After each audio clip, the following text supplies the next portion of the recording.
নিজেদের জমি দখল আটকাতে গিয়ে তৃণমূলের দুষ্কৃতীদের হাতে বেধড়ক মার খেলেন মা মেয়ে। মালদার হরিশ্চন্দ্রপুরে জমি দখলের অভিযোগে তৃণমূলের সংখ্যালঘু সেলের অঞ্চল সভাপতিকে গ্রেফতার করেছে পুলিশ। হরিশ্চন্দ্রপুরের মহেন্দ্রপুরের বাসিন্দা অভিযোগকারী পুষ্পা মণ্ডলের অভিযোগ, তৃণমূলের অঞ্চল সভাপতি রুস্তম আলী ও তার দলবল আদালতের মামলা চলা 12 শতক জমিতে বাড়ি তৈরির জন্য ইট রাখে। বাধা দিতে গেলে মা ও মেয়েকে মাটিতে ফেলে বাঁশ লাঠি দিয়ে বেধড়ক মারধর করে, শ্বাসরোধ করে মেরে ফেলার চেষ্টা করা হয় বলে অভিযোগ। আক্রান্তদের হাসপাতালে দেখতে গিয়ে তৃণমূলের স্থানীয় পঞ্চায়েত সদস্যের ছেলে তথা অঞ্চল সভাপতি পঙ্কজ দাস মেনে নিয়েছেন অভিযুক্তরা তৃণমূল কর্মী, দলের নাম ভাঙিয়ে অনৈতিক কাজ করছেন। বিষয়টি তিনি মুখ্যমন্ত্রী এবং স্থানীয় বিধায়ককে জানাবেন। ঘটনায় তৃণমূলের সংখ্যালঘু সেলের অঞ্চল সভাপতিকে গ্রেফতার করা হলেও পালিয়ে গিয়েছে 5 তৃণমূল কর্মী। মেরেছে আমাদের সবাইকে, দিদিকে, মাকে, আমাকে।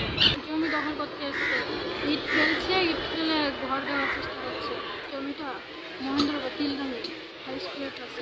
আমাদের দলের মানে ওরা হচ্ছে আমাদের দলের নাম ভাঙিয়ে দলটাকে কুলসিত করার জন্যই ওরা আজকে দলে আছে। থানা পুলিশে গেছি, মন্ত্রী সাহেবকে বলেছি, মন্ত্রী সাহেবও অ্যাকশন নিয়েছেন এবং তার ভিত্তিতে পুলিশ কেস করেছে, একজনকে অ্যারেস্টও করেছে।